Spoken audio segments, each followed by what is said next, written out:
안녕하세요. 오늘 기자회견에 온 것 같은데요. 늦은 시간에 이렇게 와주셔서 감사합니다. 감독 신수원입니다. 네, 안녕하세요. 재현 역을 맡은 이민영입니다. 네, 안녕하세요. 정교수 역 맡은 서태합니다. 네, 오늘은 지금 사실 여러분들께서 이렇게 자리를 꽉 채워주셨다는 얘기를 듣고 밖에서 감독님과 배우분들이 관객과 더 많이 얘기할 수 있는 시간이었으면 좋겠다고 하셔서 기본적인 얘기 한두 개 정도만 들려주실 거고 나머지는 바로 관객 여러분들이랑 대화하는 시간으로 이어가도록 하겠습니다. 우선 그 세 분께 간단하게 첫 인사 겸 영화에 대한 소개해 주시는 시간이 될 것 같은데요. 감독님, 이 작품을 만드시게 된 첫 시작의 이야기들 좀 해주시고 배우님들께서는 이제 캐릭터에 대한 소개랑 이 캐릭터의 매력, 배우님들이 느끼실 그 매력을 간단하게 소개해 주시고 질문 이어가도록 하겠습니다. 이 영화는 그 나중에 엔딩 그 후반부에 보면 지훈과 재현이 숲으로 사라지기 전에 나오는 대사가 있잖아요. 그래서 인간은 어쨌든 그 나무들은 서로를 어쨌든 그 해치지 않는데 인간은 사람 서로를 죽여요. 이런 거기에 어쨌든 이 영화의 그 주제가 담겨 있다고 저는 생각을 하고, 네, 그래서 그런 어떤 공존, 우리가 인간이 어떤 욕망 때문에 어떤 타인의 삶에 개입을 해서 그들의 삶을 사실 뭔가 피해를 주고 이런 일들이 많잖아요. 그래서 그런 것들을 생각하면서 이 영화를 만들었습니다.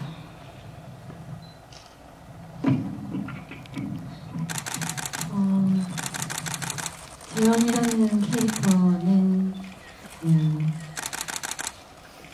저는 좀 상처가 많은 사람이라고 생각을 했고, 그렇지만 그게 사실 특별한 어떤 이유라기보다는 그 상처를 갖고 가는 방식 혹은 표현해내는 방식, 그리고 그게 치유일 수도 있고 극복일 수도 있고 아니면 자기 스스로의 어떤 이겨내는 방법, 이런 부분들이 일반적이지 않을 수도 있고 혹은 자기만의 어떤 방법을 가지고 풀어내는 그런 삶의 이야기일 수도 있겠다는 생각이 들었고, 사실은 그런 부분에 매력을 많이 느꼈던 것 같고, 그래서 되게 이해하고 싶고 또 많은 분들에게 이해받았으면 좋겠다는 마음이 같이 들었던 캐릭터였어요. 네, 아니, 제가 왜 그러냐면요. 정 교수 얘기할 때, 제가 캐릭터 얘기할 때, 처음에는, 그냥 현실적이고, 이런저런 그런 캐릭터입니다라고 얘기를 많이 했었는데요. 이제 시간이 지나면서 자꾸 정 교수에 대한 변명 아닌 변명을 하게 되는 것 같아서, 왜냐면은, 자꾸 나쁜 사람이라고 생각을 하시는 분들이 있어서, 정 교수는 그렇게 나쁜 사람이 아니고요. 배려심이 굉장히 강하고, 책임감이 있는 그런 캐릭터인 것 같습니다. 그러니까 처음 보는 재현을 처음 만났을 때도 처음 보는 사람의 걸음 속도도 같이 맞춰주고, 그 다음에 재현의 연구 결과를 뺏어왔다고 하지만 사실은 랩을 살리기 위해서 어쩔 수 없는 선택이지 않습니까? 자꾸 변명을 하기 때문에 그러한 배려심 많고 책임감 강한 그런 캐릭터입니다. 감사합니다. 네, 감사합니다. 여러분 박수 한 번만 주세요. 뭔가 비겁한 변명이라고 말하고 싶지만 굉장히 그 캐릭터에 대해서 이해할 지점이 사실 많은 인물이라서 캐릭터들이 좀 그런 것 같고요. 감독님, 그 질문 관객 여러분들께 드리기 전에 저도 관객으로서 궁금한 게 하나 있었는데, 우선 첫 번째는 유리정원이라는 이 제목이 참 그러니까 영화를 보고 나면 너무 자연스러운 제목인데 처음에 이 제목을 지으실 때는 되게 생각을 많이 하셨을 것 같다는 생각이 우선 하나 들었고요. 이 유리정원이라는 제목. 또 하나는 이제 이 작품 속에 유리정원이라는 소설이 써지잖아요. 근데 그 글들이 굉장히 매력적이에요. 그 문장 하나하나가 되게 매력적이라서 책으로 나왔으면 읽고 싶다라는 생각을 좀 하는데 아마 그 문장들은 감독님이 직접 다 쓰신 게 아닐까라는 생각을 해서 그 문장을 쓰실 때 좀 생각이 다르셨을 것 같아요. 시나리오를 쓰시거나 연출을 하실 때의 또 작가와 직접 또 글을 쓰실 때 작가적인 느낌도 다르실 것 같아서 그 두 가지 먼저 좀.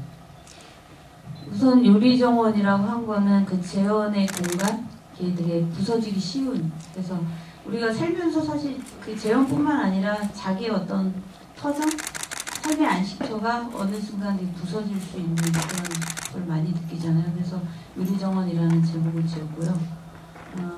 그 다음에 소설은 제가 원래 옛날에 영화 하기 전에 사실 소설 작가가 되고 싶었던 사람이었고, 그래서 되게 오랜만에 사실 이 시나리오 쓰면서 소설 문장을 어쩔 수 없이 썼는데 좀 시나리오에 익숙하다가 소설 문장을 쓰니까 좀 나름 재밌더라고요. 오랜만에 다시 소설 쓰던 기억을 떠올리면서 문구를 이제 바꾸고, 근데 이제 영화는 또 소설하고 매체가 다르기 때문에 장면으로 표현을 해줘야 되잖아요. 근데 그런 것들 때문에 이제는 좀 전략적으로 많은 걸 넣을 수가 없었어요. 그래서 그런 것들 엑기스들을 뽑아서 넣고, 또 여기에 태훈 씨의 어떤 목소리가 굉장히 잘 어울렸던 것 같아요. 그 나레이션 목소리가 정말 옆에서 소설을 누군가 읽어주는 것처럼. 그래서 그런 것들이 되게 즐거운 작업이었습니다. 소설을 따로 내시는 계획은 없어요? 게을러서요? 못할 것 같습니다. 네, 보고 싶다는 생각을 많이 했습니다. 그러면 배우님과 감독님께 질문하실 관객 손 들어주시면 저희 마이크가 갈 거고요. 우선 이렇게 순서대로 한 분씩 관객 여러분을 선택해 주시면 우선은 감독님께서 먼저 관객분을 한번 질문하신 관객분 선택해 주시면 어떨까요? 여기 맨 앞에 계시고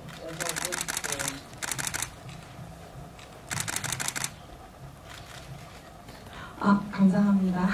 이런 기회가 주어져서 우선 좋은 작품을 보여줄 수 있어서 너무 좋았던 것 같고 볼 수 있어서 좋았던 것 같고요. 노력해주신 스태프분과 감독님 그리고 문근영 배우님들을 비롯한 배우분들께 감사드립니다.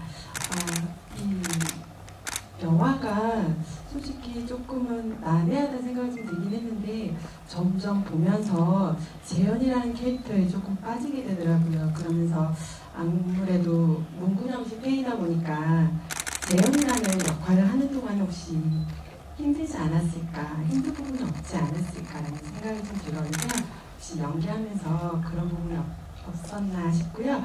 감독님께는 혹시 이 각본을 직접 쓰신 걸로 알고 있는데 감독님께서 이 각본을 쓰실 때 재현이라는 역할을 문근영 배우를 두고 쓰셨는지 그게 좀 궁금합니다. 예,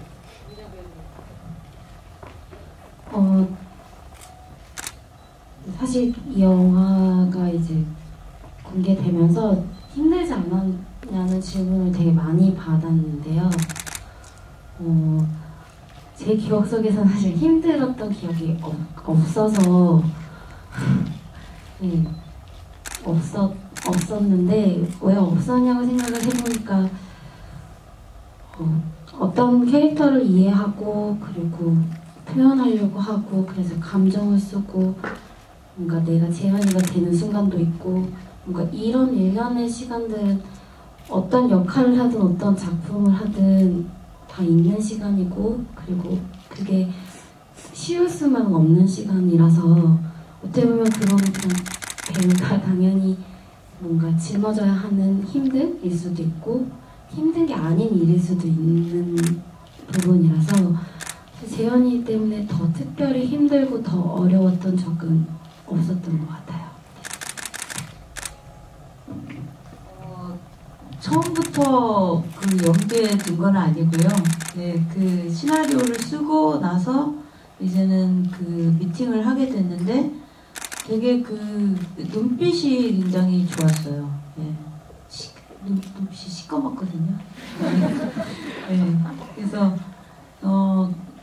굉장히 약간 뭐라고 해야 되나? 숲하고 굉장히 어울릴 것 같았어요. 그래서 숲에 이렇게 내려다 놔도 그냥 뭐 사람인데 진짜 숲에서 태어났다라는 이게 사실 속여서 가야 되는 거잖아요. 네. 그래서 그게 되게 너무나 잘 어울릴 것 같아서 같이 하자고 꼬셨습니다. 네, 감사합니다.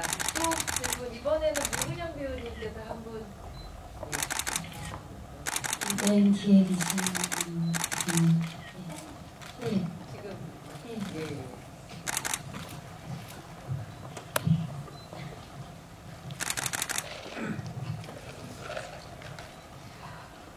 재현이라는 캐릭터를 보면서 일단 처음부터 많이 상처받았을 것 같은 캐릭터라는 생각을 했어요. 일단 감독님한테 제일 먼저 드리고 싶은 질문은 너무 난해하거나 너무 어쩌면 당연한 얘기일 수 있는데 재현은 나무로 돌아가면서 행복했나요?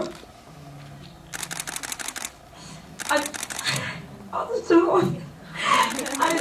영화를 보는 내내 재현이가 받았을 상처와 아니면 환생을 하면서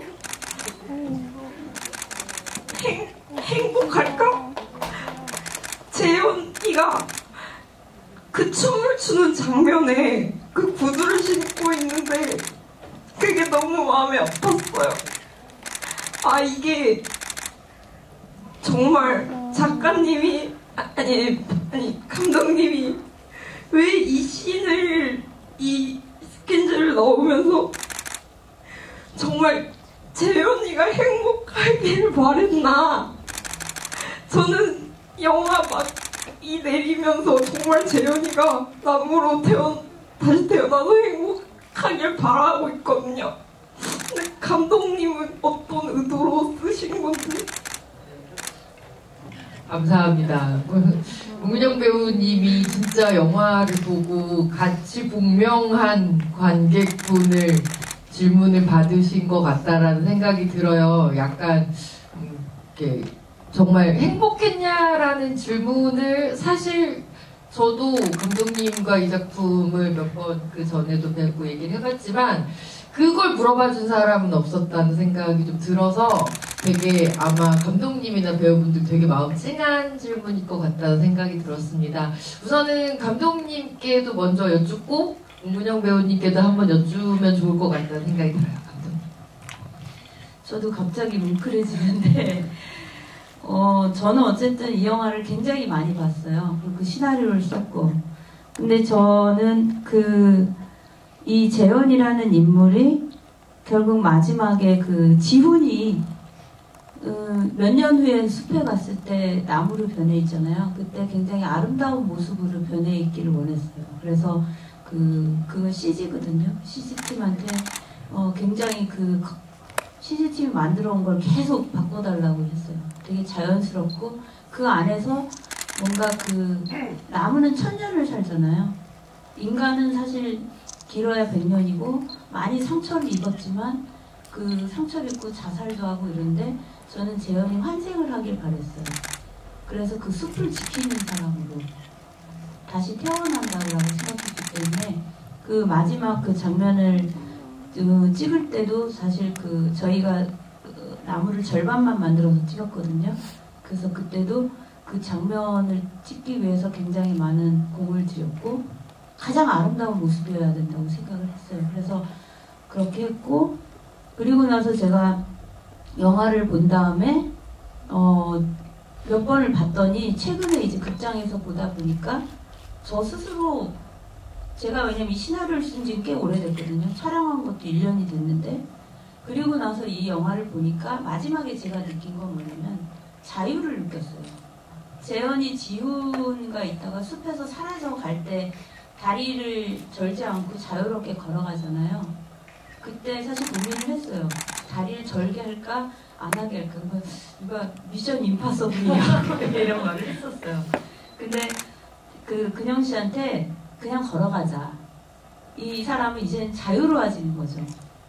자유로워지게 해주고 싶었어요. 이 숲을 떠나면서. 근데 떠나는 게 아니라 몇 년 후에 갔을 때 숲의 주인이 되어 있는 걸로 만들고 싶어서 저는 재현을 행복하게 만들고 싶었습니다.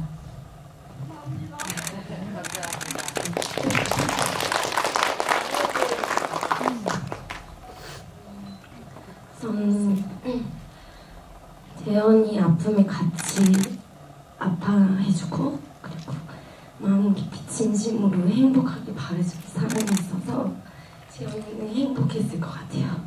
행복할 것 같고. 네. 이문현도 행복할 것 같아요. 감사해요. 네, 박수 한 번만 부탁드립니다. 원래 이렇게 전문적인 이 여우들도 쭉 가지고 가야 되는데 자칫 좀 무거워질 수 있으니까 제가 서태화 배우님한테 분위기를 업시키는 질문을 하나 드릴게요. 저는 그 말씀 되게 동의하거든요. 나쁜 사람이 아니잖아요. 그 사람도 정 교수도 자신의 현실 안에서 선택을 했던 사람인 건데 그럴 수밖에 없는 선택들을 한 사람. 지금 갑자기 너무 나쁜 사람이 되거든요. 그렇죠. 네. 상처준, 네, 나쁜 사람이지만, 근데 저는 영화 속에서 정 교수와 처음에 재현이 만나는 그 장면들이 참 되게 예쁘다는 생각이 들었어요. 둘이 처음 만나는 네. 장면들이. 그 장면을 찍으실 때, 그리고 이제 나중에 정말 나쁜 정 교수를 찍으실 때, 그 사이의 간극에 대해서 배우님은 어떻게 표현하고 싶으셨는지 좀 궁금했거든요. 그 사이에 간극도 간극이지만요. 처음에 그 씬은 이제 좀 뒤에 찍었어요. 뒤에 찍었는데, 처음 재현이를 만났을 때 그 감정, 그 다음에 그런 순간의 감정이 생긴 거잖아요. 그 재현이에 대한. 그 다음에 재현이는, 그 대사에도 나오지만 처음으로 자기 이 걸음걸이를, 속도를 맞춰준 그런 것 때문에 정 교수가 마음에 들어왔고, 정 교수는 재현을 보고, 그 느낌으로, 좋은 점이 들어왔으니까, 속도도 맞춰지고, 그런 감정이 이렇게 싹이 텄는데, 모르겠어요. 중간에, 워낙 이 정 교수와 재현의 이 관계가, 이게 점차적으로 이렇게 감정이 쌓아져 가는 게 아니라, 점핑되는 게 좀 많아서, 그거는 좀 의도가 있는 것 같아요. 그래서 정상적인 사랑하는 관계는 아닌 것 같은 느낌이에요. 그 점핑되는 그 부분도 그런 걸 표현하기 위해서 그렇게 하신 것 같은데, 모르겠어요. 정 교수.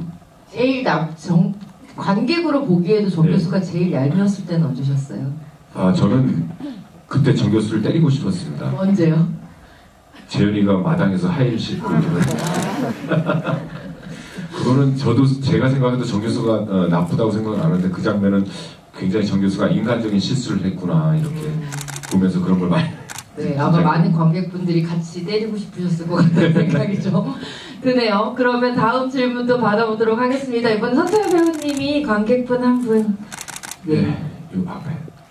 남성 관객분. 네.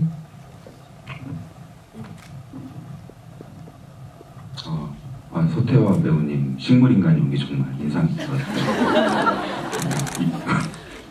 오래 기억에 남을 것 같고요. 감독님께 질문 드리자면 이 영화가 되게 섬세한 영화잖아요. 그래서 음악 사용에 대해서 욕심이 많을 법도 한데 막상 영화를 봤을 때는 음악이 되게 많이 안 나오거든요. 특별한 이유가 있는지 여쭤보고 싶습니다. 음악을 저는 되게 많이 안 쓰는 편이고요. 그러니까 음악이 어느 순간 방해가 될 때가 있더라고요. 요즘 영화들이 사실 음악이 되게 많이 나오잖아요. 근데 저는 오히려 그냥 숲을 바라보고 숲의 소리를 듣고, 그래서 음악을 넣어야 되는 장면에서도 사실 사운드에 공을 들인 장면들은 음악 감독님이 만들어 왔는데 음악을 볼륨을 적게 해서 듣고 이렇게 해서 정 교수 죽는 장면 같은 경우도 원래는 음악 없이 가려고 했어요. 사운드만 가지고.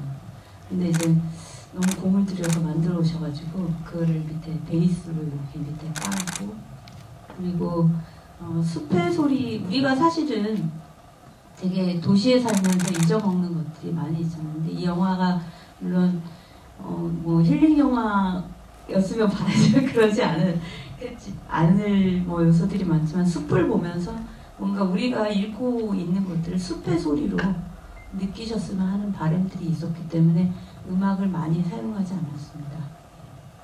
네, 감사합니다. 또 다른 관객도 손들어주시면 이번에 문근영 배우님이랑 이번에도 공명하는 관객분과 함께 네.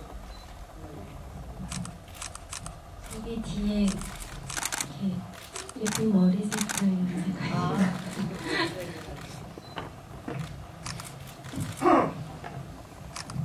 네, 영화 굉장히 반전이 있어가지고 중간에 그거를 좀 스릴러처럼 느끼면서 봤는데 저는 보면서 나무가 된다는 컨셉이 사실 흔하지는 않잖아요. 그래서 한강 작가님의 채식주의자가 저만 그런 건지 모르겠지만 많이 떠올랐어요.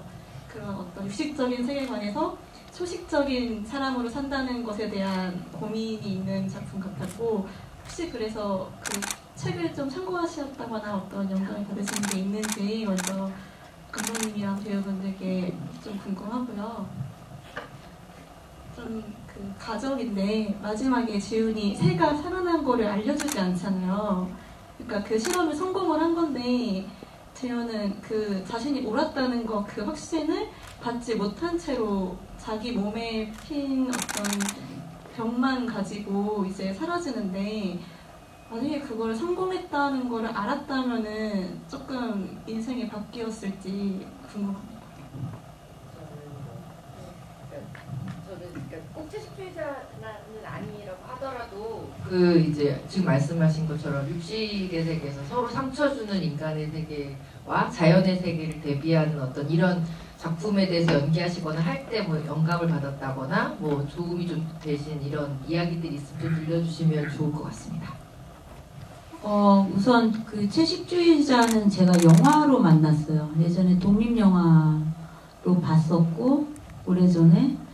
근데 그때는 이거와 연관성을 전혀 생각을 못했어요. 왜냐면 여기 나무로 변하는 장면이라든가 이런 게 없고 어떤 여인의 몸에 이렇게 꽃을 그리는 게 있었고 소설은 제가 그 나중에 저희가 크랭크인 들어가기 전인가 아니면 끝나고였나 그 조 감독이 책을 갖고 있었어요. 그래갖고 그때 봤어요. 그때 봤는데 그런 부분들이 거식증, 그 거식증은 영화에도 나오거든요. 근데 거기에 이제 나무에 대한 어떤 언급이 마지막에 약간 잠깐 그게 나오더라고요. 그래서 그때 이런 생각을 하는 사람이 있구나. 어쨌든 왜 그러냐면 사실 저는 쪽 이 영화가 뭔가 공감을 이 여인이 나무로 변하는데 이거 과연 공감을 할까 이런 게 조금 있었는데 그 책에 그런 것들이 있어서 어쨌든 공감을 하는 그런 부분들이 있구나라고 들었고 나중에 전후를 기억을 못하는데 상을 받았다고 하더라고요. 그래서 굉장히 많이 주목을 받았는데 어쨌든 이 영화가 나왔을 때 뭐 조금 더 공감대가 더 있지 않을까 그런 생각을 했고 저는 오히려 이게 뭐였냐면 우리나라의 그 토템 신앙이 있잖아요. 나무를 갖고 신처럼 여기는 사당 그 옛날 지금도 보면 고목나무를 신처럼 모시고 물 떠다 놓고 절하고 사실 전설의 고향 이런 데 어릴 때 보면은 자세히 기억 안 나지만 뭐 제 어릴 때 전설의 고향 매니아였어요. 네. 그런 것도 있고 또 그리스 신화에는 그 다프네라는 우리가 지금 사실 하는 많은 이야기들이 저는 어떤 신화나 이런 설화 이런 이야기의 그 원조를 갖고 있다고 생각하는데 다프네라는 그 여신은 아폴로가 첫눈에 반해서 막 도망다녀요. 아폴로를 패서 그다음 월계수로 변하는 그림도 지금 그림에도 많이 인용이 되고 있는데 그런 것들이 알게 모르게 어린 시절부터 뭔가 체화가 되지 않았을까 그런 생각을 하고 있습니다. 혹시 두 분은 약간 소개해 주실 만한 그런 자연과 인간의 삶에 대한 이야기들을 약간 공부하시거나 레퍼런스가 될 만한 뭔가 영감을 얻은 그런 요소들이 좀 있었나요? 다른 데서? 없었습니다. 두 분 다 이 시나리오를 집중해서 연기하신 걸로 알고 있습니다. 네, 그리고 아까 그 간단하게 두 번째 질문을 조금 정리를 하자면 그 새가 실제로 살아서 날아간 장면. 사실 어떤 분들은 그것이 환상이냐 실제냐에 대해서 질문하시는 분들도 있으셨을 거고, 예, 그리고 또 그 재현이 몸의 변화가 과연 이게 병이냐 아니면 실제로 식물이 되어가는 과정, 그것도 성공이라고 말할 수 있는 거니까 그거냐라는 질문이 다른 데서도 있더라고요. 거기에 대해서 간단하게 설명. 아까 그 질문한 게 어제도 질문이 나왔는데, 저는 재현이 안 봐도 된다고 생각했어요. 새가 날아가는 장면은. 왜 그러냐면 이미 어쨌든 가해자 중에 한 명인 지훈이 목격을 해야 된다고 생각을 했어요. 지훈이 왜냐면 여전히 재현의 그거를 불신하고 있고, 어떻게 보면 재현의 그 정원을 파괴한 가해자가 되기도 한 거잖아요. 그래서 자기가 뭔가 죄책감을 느끼고 돌아왔을 때, 그때도 여전히 재현의 말을 믿지 못하는 그런 상태에서 유일한 목격자가 지훈이 되어도 충분하다고 생각을 했어요. 그래서 거기서 어떤 기적이 일어나는 거를 바라보고, 그리고 나서 재현을 만났을 때 뭔가 그 미안함이 굉장히 강렬하게 다가오지 않을까. 그래서 재현이 굳이 그거를 보지 않아도 된다고 생각을 했습니다. 감사합니다. 깜짝 공지를 하나 드리면요. 지금까지 5분이 질문을 해주셨는데 이 5분께는 사인 포스터를 선물로 드릴 거라서 나가시는 게 꼭 받아가시면 좋겠습니다. 또 이번에는 손 들어주시면 또 이번에는 스토리님께서 한 분. 네. 저기 아까 노트 들고 계셨던 예.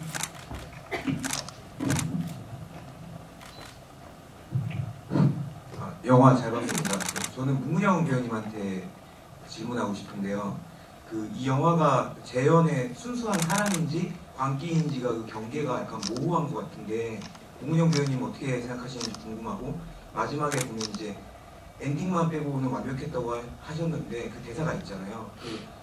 만약에 문근영 재현 입장에서 그 엔딩을 썼다면 어떤 결말이 과연 좋은 결말이었을지 궁금합니다. 어떻게 생각하시는지.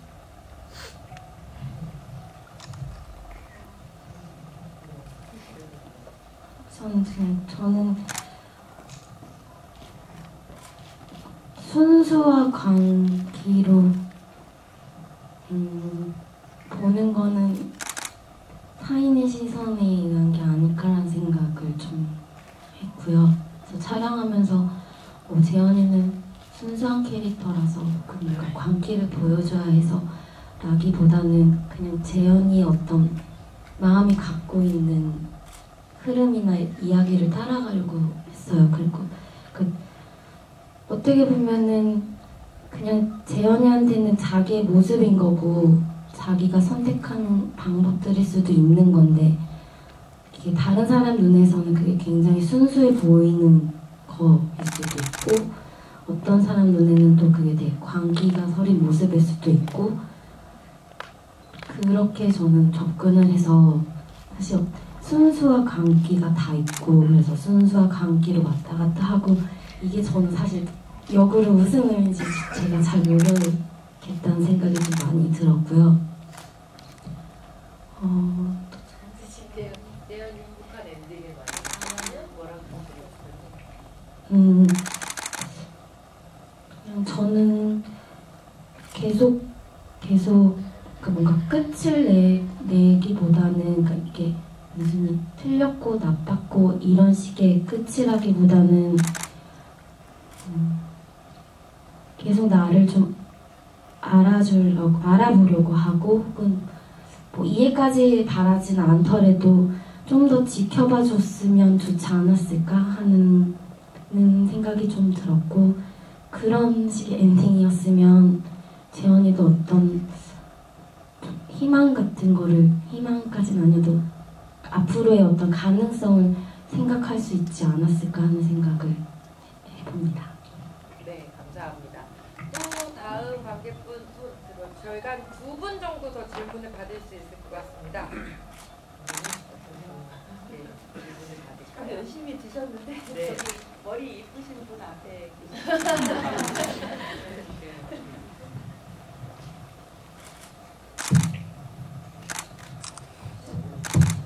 저는 솔직히 정확한 장르를 갖다가 어떤 걸 갖다가 모티브로 해서 이걸 영화를 갖다가 구성을 하셨는지 궁금하거든요. 이 작품은 신성 감독님이 직접 쓰신 오리지널 작품이고요. 그리고 장르에 대해서는 좀 소개를 해주셔도 좋을 것 같아요. 굉장히 여러 가지 이야기들이 같이 이렇게 융합이 좀 되다 보니까. 근데 감독님께서는, 근데 저는 그렇게 생각하거든요. 어떤 감독님들도 내가 이 영화를 만들 때 이 영화의 장르는 뭐야?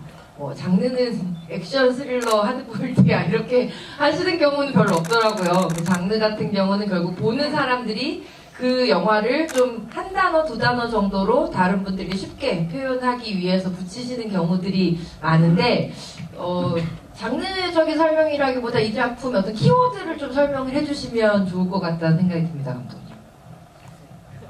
키워드가 어려워요. 저는 사실 이거 쓸 때 소설처럼 해보고 싶었어요. 네. 그래서 보시는 분들이 환타지도 있고 뭐 미스테리도 있고 리얼한 어떤 그런 것도 있어서 저희끼리는 이제 회의할 때 이 영화 개봉하기 전에 마케팅 회의를 하거든요.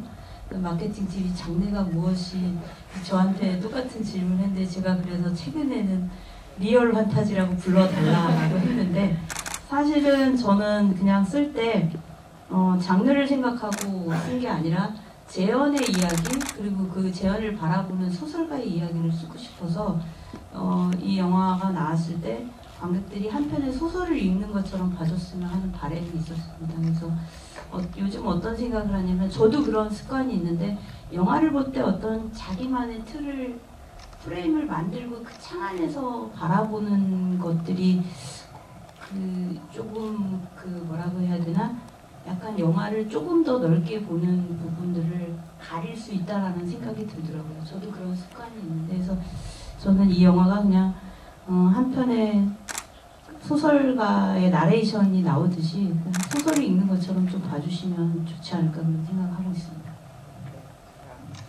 그러면 이제 마지막 질문을 받을 텐데요. 마지막 질문자는 제가 선택하도록 하겠습니다. 제일 빨리 손 들어주신 분이 저쪽 뒤쪽에 계신 여성 관객분 안경 쓰신 제일 빠르게 손 들어주셔서 마지막 질문 받도록 하겠습니다.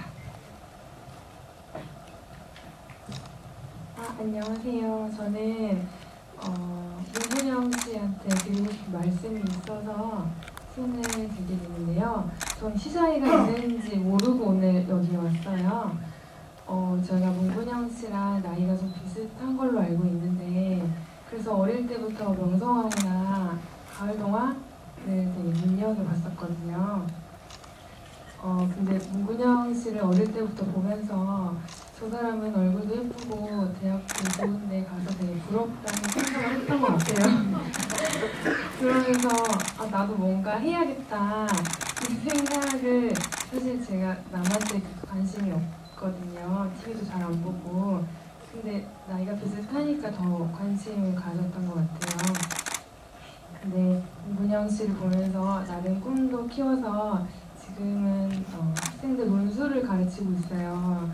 그게 약간은 문근영 씨의 뭔가 있지 않았을까 하는 생각도 들고 마지막 전 다른 분들처럼 이 영화에 굉장한 조예가 깊고 그런 건 사실 없는 것 같은데 좀 아프셨잖아요. 그래서 되게 좀 마음이 그랬거든요. 근데 이렇게 이겨내시고 여기 나오셨다는 게 되게 용기와 응원을 드리고 싶고 저는 문근영 씨가 앞으로 30대, 40대를 멀리서 응원하고 싶어서 손을 계속 들었어요. 네, 감사합니다. 여러분 박수 한 번만 부탁드릴게요. 질문은 아니지만 관객 여러분들의 마음을 전하는 마지막 인사로 굉장히 의미 있었다는 생각이 들고요. 이제는 감독님과 배우분들께 관객 여러분들께 마지막으로 해주고 싶은 말씀 한마디씩 부탁드릴게요. 서태하 배우님 먼저 부탁드려도 될까요? 아까 제가 왜 마이크를 자꾸 들었다 놨다 했냐면은 저도 처음 영화를 시나리오를 보고 처음 들어갈 때 제일 많이 했던 질문이 감독님한테 우리 영화는 무슨 장르입니까? 질문을 많이 했어가지고 그걸 말씀드리고 싶어서 했고요.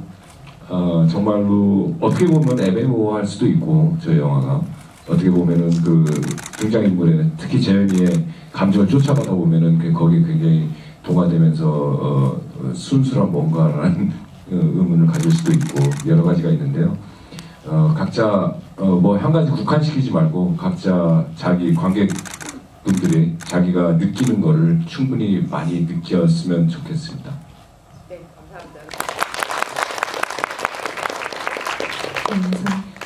좋은 말씀 해주셔서 너무 감사드리고요.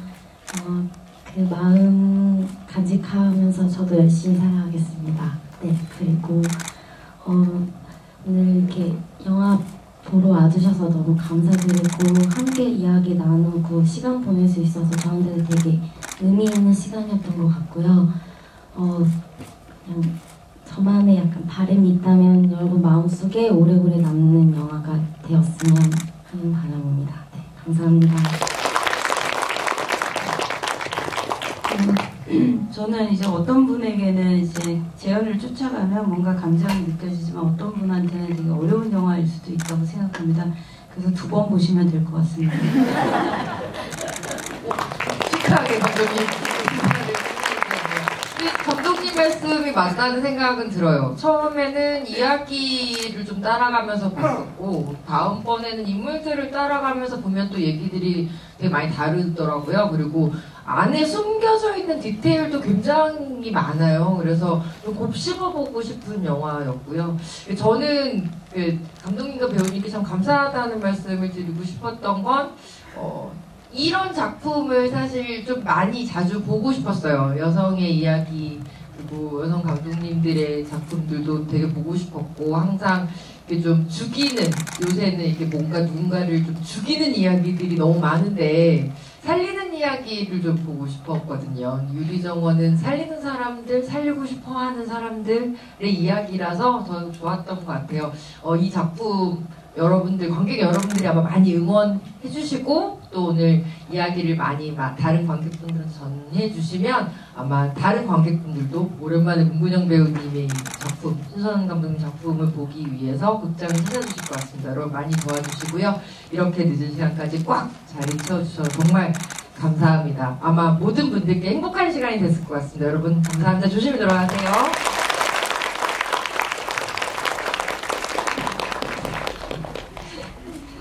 시원하다.